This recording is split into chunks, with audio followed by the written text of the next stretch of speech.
नमस्कार दोस्तों, स्वागत है आपका आज की वीडियो में। पहली खबर की बात करें तो इंडिया का AMCA प्रोग्राम एक एम्बिशियस डायरेक्शन में जा रहा है। ADA AMCA MK2 के लिए ई पायलट कॉन्सेप्ट डेवलप कर रही है, जो कि एक AI बेस्ड डिजिटल को पायलट है जो एयरक्राफ्ट के अंदर ही एम्बेडेड होगा। आइडिया सिंपल है कि सिंगल सीट स्टील्थ फाइटर में पायलट को एक इंटेलिजेंट सॉफ्टवेयर पार्टनर मिले जो वर्कलोड कम करे, सेंसर्स मैनेज करे और कॉम्बैट डिसीजन में असिस्ट करे। कॉन्सेप्ट लेवल पर यह बिल्कुल सही डायरेक्शन है। मॉडर्न एयर कॉम्बैट में डेटा ओवरलोड इतना ज़्यादा होता है कि एक इंसान के लिए सब कुछ मैनुअली हैंडल कर पाना मुश्किल हो जाता है। ई पायलट टेक ऑफ और लैंडिंग ऑटोमेट कर सकता है, फ्लाइट लिमिट्स मॉनिटर कर सकता है, थ्रेट्स प्रायोरिटाइज कर सकता है और पायलट को रियल टाइम सजेशंस भी दे सकता है। आगे चलकर ये सिस्टम घातक जैसे अनमैन्ड ड्रोन्स के साथ कनेक्ट होके मैंड अनमैन्ड टीमिंग का बेस भी बन सकता है। विजन के लेवल पर देखें तो ये एक फॉरवर्ड लुकिंग अप्रोच है। दुनिया के एडवांस्ड एयर फोर्सेस भी ह्यूमन मशीन टीमिंग और AI इंटीग्रेशन की तरफ मूव कर रही हैं। अगर AMCA MK2 में ई पायलट बेसलाइन फीचर बन जाता है तो एयरक्राफ्ट इंडक्शन के बाद भी सॉफ्टवेयर अपडेट्स के थ्रू इवॉल्व होता रहेगा, जो कि एक लॉन्ग टर्म थिंकिंग का साइन है। लेकिन यहाँ पर एक प्रैक्टिकल एंगल भी है जिसे इग्नोर नहीं किया जा सकता। अभी तक AMCA MK1 का प्रोटोटाइप पब्लिकली रेडी नहीं हुआ है। फाइनल डेवलपमेंट पार्टनर का अनाउंसमेंट भी पेंडिंग है। इंडस्ट्रियल स्ट्रक्चर, प्रोडक्शन मॉडल और टाइमलाइंस अभी क्लियर शेप में नहीं आ पाई हैं। इस स्टेज पर MK2 के एडवांस ऑटोनॉमी फीचर पर डिटेल्ड विजन रखना पॉजिटिव तो है, लेकिन ग्राउंड रियलिटी में स्पीड भी उतनी ही इम्पोर्टेंट होगी। इंडिया का डिफेंस इकोसिस्टम पहले भी डिलेज फेस कर चुका है। तेजस प्रोग्राम का एग्जांपल सबके सामने ऑलरेडी है, जहां विजन भले स्ट्रॉन्ग था लेकिन टाइमलाइंस स्ट्रेच होती चली गई। AMCA जैसे कॉम्प्लेक्स 5th जनरेशन प्लेटफॉर्म में stealth shaping, engine integration, avionics fusion और flight testing already huge challenges हैं।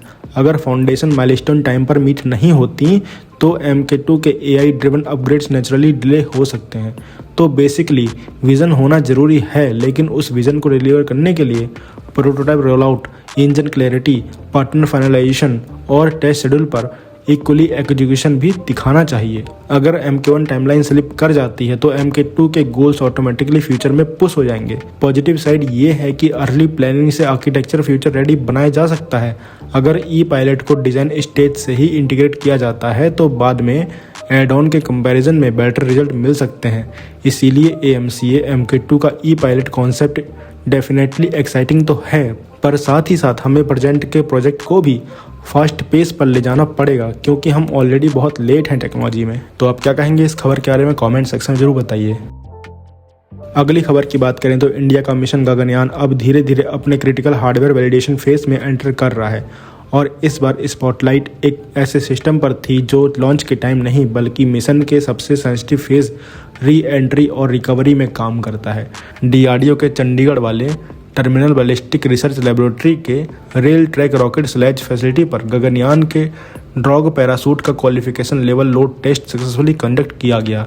ये टेस्ट 18 फरवरी को हुआ, जिसमें इसरो के विक्रम साराभाई स्पेस सेंटर के एक्सपर्ट्स, DRDO की aerial delivery research and development establishment और TBRL की डेडिकेटेड टीम्स ने मिलकर काम किया। Rail track rocket sled facility एक specialised high speed dynamic test setup है, जहां एरोडायनेमिक और बैलिस्टिक सिस्टम को एक्सट्रीम कंडीशन में एवोल्यूट किया जाता है। इस टेस्ट का कोर ऑब्जेक्टिव था पैरासूट को उन लोड्स पर चेक करना जो एक्चुअल फ्लाइट में आने वाले मैक्सिमम लोड से भी ज़्यादा होते हैं। मतलब सिस्टम को इंटेंशनली स्ट्रेस किया गया ताकि डिज़ाइन सेफ्टी मार्जिन वैलिडेट हो सके।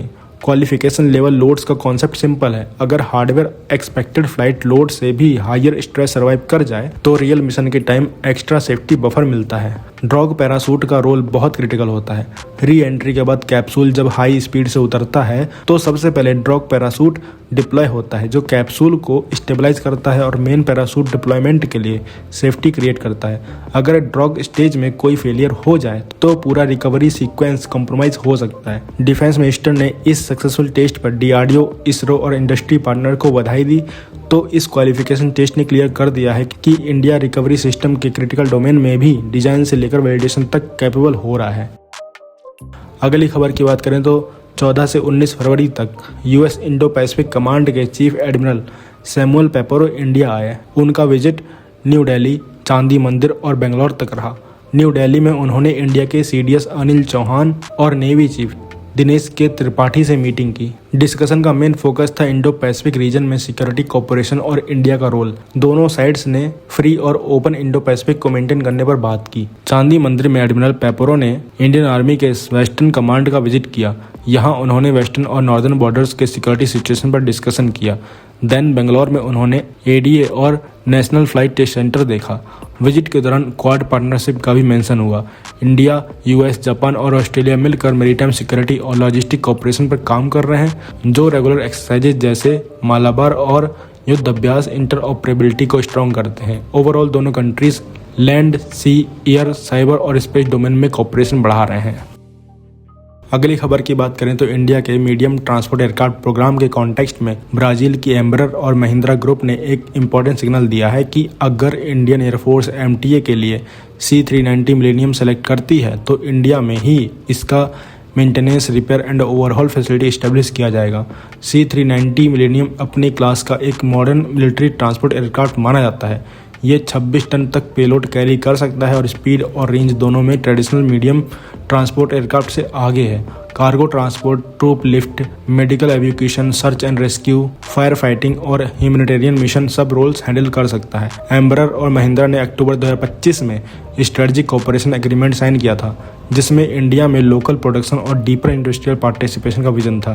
प्रपोज्ड एमआरओ फैसिलिटी का एम होगा कि C390 फ्लीट को देश में सस्टेनमेंट मिले, जिससे एयरक्राफ्ट अवेलेबिलिटी हाई रहे और फॉरेन डिपेंडेंसी कम हो सके। एम्ब्रर का इंडिया में प्रेजेंस ऑलरेडी स्ट्रांग है।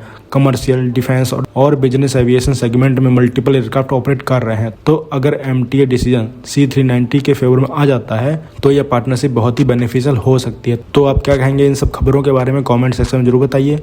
मिलते हैं नेक्स्ट वीडियो में। Thanks for watching. जय हिंद, जय भारत।